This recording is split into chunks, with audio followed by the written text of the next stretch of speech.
இருக்கிறானா? எந்த நுயிர் தந்த ஸ்ரீஹரி இல்லாத இடமேது, இதை கண்டோர் பலர் உண்டு.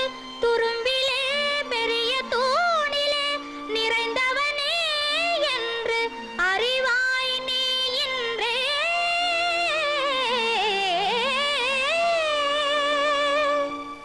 அப்படியானால் இந்த தூணில் இருந்து உன் ஹரி வெளியே வரட்டும்.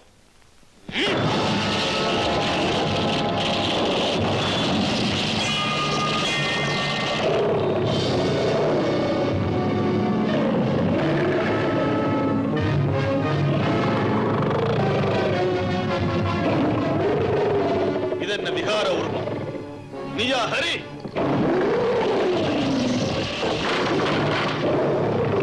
வாழ்க மகனே வாழ்க. இதுவரைக்கும் மூவலையிலும் தேடி பார்த்தும் தென்படாத விரோதியை இன்று உன்மூலம் கண்டேன். எனக்கு